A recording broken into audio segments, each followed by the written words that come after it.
Hey guys, Desolate Magic here, and because it worked so well last time with the Mystery Booster, Wizards once again decided to reveal a new product with basically nothing but its name. And then remember how with the Mystery Booster everybody was like, well maybe it's this, oh but maybe it's this, but maybe it's this, guys what if they do this? And then it turns out it's just Eternal Masters 2 Chaos Draft Edition. Wow. It's like a normal expected product. Woohoo. Well, that's less interesting than what I had in my head because you gave me nothing to go off of, which is why anybody who works in marketing knows don't do that. You do like a big mystery thing when you're a tiny company and you want to get a large reach, not when you're a large reach going exactly linear to who would look at it anyway. Because then you're just going to disappoint people who, on the whole, came up with crazy ideas, and then you bring them back down to reality with, oh, here's what it really is. And the funny thing is, the Mystery Booster looks like a pretty good product. Whoopsies. So that was a hilarious backfire. So here we go again with Secret Lair, which is some kind of mystery box. That looks like a deck box, but it could not be. But then again, it also looks like a 3D rendering. So they could have just thrown up a box and it has nothing to do with a box. It's all digital, man. It's all fake. I have a theory about what it is. Let's just say I think it is a 3D rendering of a deck box. But they released one still image and then two unusual videos in some tweets. So they just like randomly tweeted, oh, hey, you're still awake, nifty, which I think my grandpa says that. Like, okay, Magic the Gathering, okay, boomer. To which, of course, all of you say, that joke's dead, okay, tuber. To which I respond, okay, viewer. Anyway, they put, we have something for you, late night USA crowd. And then asterisk, good morning, Europe. That's so awkward, weird, and cringy with unnecessary punctuation. That had to have been Blake Rasmussen who wrote that. It had to. So that mystery is solved, but, you know, what is this? So there was a video, but it's just basically a pan, and then they threw in some weird, like, fake video corruption in there. So naturally, everybody's like, oh, there's, like, quick little hidden frames and stuff, and maybe there's something there, and it's kind of scrambly, but maybe you can make it out. I bet somebody's gonna, you know, get a hold of that video somehow, and then export every single frame of it, and then manually enhance every single one in Photoshop, and look for some kind of hidden image or whatever's supposed to be there. Yeah, that's me. Of course that was what I did. Whole lot of nothing. I'm probably showing them up on screen now. It's just gibberish. I mean, if they were trying to hide something here, they did a little too good of a job, honestly. But tweet number 2 had a little bit longer video, which was still compressed to hell and back because this is Twitter. It's like literally under a megabyte. And they say, we tried to get some video footage of this notoriously tricky card. Okay, who said anything about a card? This is a product. It's actually a black box with a label on it, as far as we know. But anyway, okay, but our camera wouldn't play fair. Yeah, ha ha ha. No, you did this in After Effects. Anyway, your hashtag MTG Secret Lair will be way less glitched, we promise. Based on their history of typos and broken cards that need to be errated before they come out, I don't think that's necessarily true. But they just went from, oh, here's the Secret Lair product, to, oh, this card. And then notoriously tricky implies that it's a reprint. So whatever's in this is probably reprint-oriented or partially reprints. It's also mythic, and they also injected some purposely scrambled frames, which I could unscramble in my sleep if this wasn't so compressed, unfortunately, so I'm not even going to try. But I did grab a pretty clear frame of this. So check this out. That looks like grasshopper legs. I thought, okay, what in Magic has been very powerful, tricky, and has grasshopper legs, and is probably also a creature? Oh, gee, that's a hard one. The fairies from Lorwyn. Well, if you think I ruined that awfully early, apparently whatever this is will be revealed on November 25th, so people only have about 6 or 7 days to speculate what this could possibly be, come up with a million ideas that are better than what it is, and then be disappointed when they reveal it again. Oh, and then the last, like, sort of legible frame from their little cutaway from that particular video, which featured the mythic symbol. The color of the legs and the artwork style, yeah, that's Vendilion Click. I would put money on that. And based on the description in the tweet, yeah, there's almost no other card it can be. So that's a $17 card that was in Masters 25 and 2 of the Modern Masters sets. I wouldn't get too excited. So anyway, I don't know what kind of reprint set this is, but it's probably their Masters wannabe stuff. Why it's called Secret Lair, I don't know. Two of the things that came to my mind and probably everybody else's is the card Secret Lair, which is from an unset, which, I mean, whatever, it's probably a coincidence. Oh, that's Research and Development's Secret Lair, by the way. Well, then there's the 5 Lair cards. This is one of them. They're subtype Lair. that were in Plane Shift, which is one of the 2 in the Invasion block. I think those are both coincidences. Also, does this have anything to do with Theros Beyond Death? Probably not. Any of the Commander stuff that was just announced? No, they didn't really hint that anything was left out of that or that there was anything left to reveal. Is this from that god-awful Teferi core set that's coming out, M21? I don't know and I don't care. I hope not. They really should reconsider. Teferi's one of the most hated people in the entire Magic universe. Like, literally not even because of his character or the lore, just because of his card. And does it have to do with Ikoria? Probably not. That's a brand new plane. Everything about this is referring to like reprints and something old and something we're already familiar with. It doesn't really add up. So I think this is just another product. So if you thought the suspense couldn't get any thicker, you're correct, because the third tweet says it's not a booster, but it's a lair, an MTG secret lair even. In this case, a lair is a pre-made box just for you and the very particular things you love about Magic. And somehow it has to do with a tricky fairy card from Lorwyn.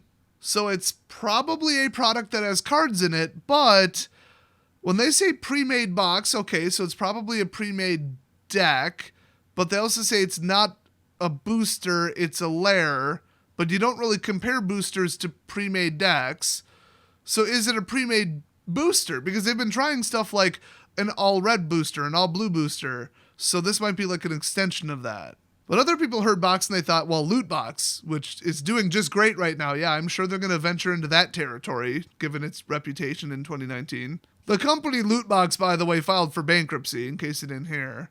And their stupid crowdfunding nonsense that whoever bought them in their bankruptcy auction started, it's really not doing very well. But the funny thing is, before even all that nonsense, Hasbro has had their, like, what do they call it, Game Labs or something? I don't remember. But their little crowdfunding thing where, as if they need stuff crowdfunded, it's basically just more of like a mass drop thing, where they already have the product done and designed. They're just not going to actually make it or ship it until enough people say, yeah, we'll buy it. But they, like, pass it off as crowdfunding. I mean, do you know how much the company Hasbro is worth? Like, it's across the board misleading, insulting, and stupid. But not every collector can see through their BS, or they just have so much money they don't care. So apparently it's working.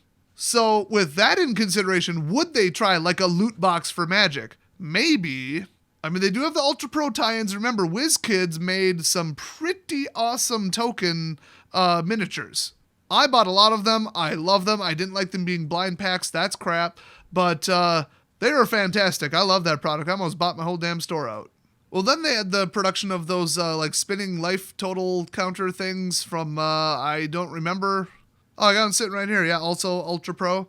So could they make like a loot box product, or even like a semi-customized modular one where you like take a survey of your interests and then they surprise you with something? Because it does say a pre-made box just for you and the particular, as in like specific things that you love about Magic. I mean, they're either making a giant assumption or they're going to kind of customize this for you specifically based on some parameters. But I mean, they might just say, what do you play the most? You know, standard, draft, or commander. And then they'll give you like a commander box and 100 sleeves or 110, whatever, versus, draft, they'll give you like 50 custom sleeves or something, you know. And then, like, no matter what, you get a life counter and then some dice and then some cards. And, they might be commander legal cards and they might not be. And so you could buy, like, the commander secret lair box or the, draft secret lair box or the long-time player, the collector, and you get all the fancy cards and fancy sleeves and some top loaders or something. Well, I mean, that would be kind of cool. I mean, it's just another thing to buy, but it's as long as it's not something you have to buy. That's where I draw the line. Planeswalker decks, if you need the card from the Planeswalker decks, guess what you have to buy? If you need the cards from the gift box product, guess what you have to buy? If you need some cards to build your standard constructed deck from the stupid Brawl products, guess what you have to buy? That's at least the impression. Just go online and buy the damn singles like you do with everything else. But if this is what I think it is, but they add in card exclusives, I'm going to be pissed. And if they basically just sell people singles, then they're basically selling people singles, and everybody has a problem with that. But then again, they just brought back From the Vault and they're calling it something else, hoping they'll forget that that's what it is. So I wouldn't put anything past them at this point. So I honestly think that this is just like a blind loot box thing where you sign up and pay monthly, or can order and they just push it to death because people really don't like subscriptions. There's a lot of backlash in the last 2 years because of like all the Netflix and Hulu clones. People are like, I just cut the damn cord, then I got the loot box, then I got this, then I got all this Apple subscription crap. I'm paying $200 a month for crap. That's like half my damn rent. People do not like recurring payments. They don't like it, especially this day and age. That is not going to fly. I thought somebody had mentioned somewhere that they were referring to this as a product drop, and we don't know if they mean like reveal. It's like a synonym for reveal, or if this is literally a drop, which is like kind of, mass drop and kind of like a crowdfunding term, especially on like that Hasbro Lab or whatever it's called. I think they might say like the product drops when it gets enough backers or whatever. That's usually where the word drop comes from. So I think that's more evidence that people are saying that this is like a bunch of weird accessories and stuff. But it's like, do they really want to step on Ultra Pro's toes? No. But could it just be full of all Ultra Pro products? Yes. Other than that, I had heard that Ultra Pro has the exclusive licensing to say like official Wizards of the Coast licensed product. The rest have to either put a disclaimer when they say this fits Magic the Gathering cards, blah, blah, blah, we're not affiliated in any way, their trademark is their own, blah, blah, blah. Or just get even more generic, like this fits playing cards that are this size. I wonder what that is. Yeah, it's Magic cards, but they can't say that. That's why you usually see stuff like deck boxes fits medium-sized cards and some trading card games. So does Wizards feel any obligation to not step on their toes? No, they're walking a really thin line already. So honestly, that's what I think this is. So we'll find out in, 5 days? So what the hell is this? The 25th. Cool.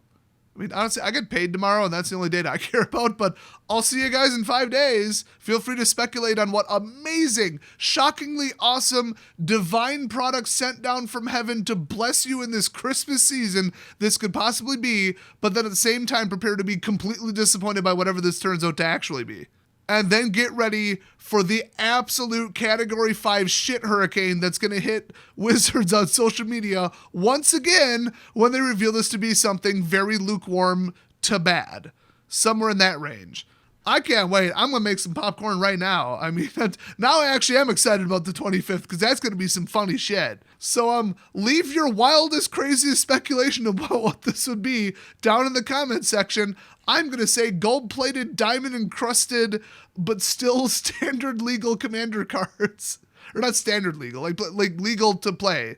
Like they sit in your command zone. They could be, diamond-encrusted and, a centimeter thick. Also, this is going to be a box with candy in it. Also, it's going to be, you can pick any 10 cards ever printed in the entire history of the game, including the reserve list, and they'll put them in a box and mail them to you for a flat fee of $29.99, okay? There is the hype train rolling at a dangerous enough speed yet, Wizards of the Coast. Oh, and also, they're going to Photoshop your face onto all of the cards that have humanoid characters. So you'll be on the card, and they'll custom print one-off ones just for you, but they'll still be legal to play. Or maybe they'll just let you send in your own custom art, like was a big trend with all the credit card companies, where it's like, upload your own art, and like, they don't care if you put some cute little kittens on there, you send a picture of your they will slap that on a card for you, and that is the card you're using. Ta-da. Wizards of the Coast is going to do that. I'm calling it right now. Anything less than that, I will be disappointed. Which is why you don't do this. Every marketing person knows you don't do this. Like, it maybe works for, like, movie releases or for, like, startups or something. Making it 100% targeted at only your existing customers, that is so gonna backfire. That is such a bad idea. Can't wait for the drama, though, because I'm MTG Drama Llama. That's right, I took the title of MTG Lion because he has clearly lost his damn mind. Either that or he just really doesn't give a shit anymore. I can respect that if that's the case. I'm halfway there myself. I mean, why do you think this video was so shit? Anyway, thanks for watching, and I'll see you guys on November 25th. Happy Thanksgiving, bitches!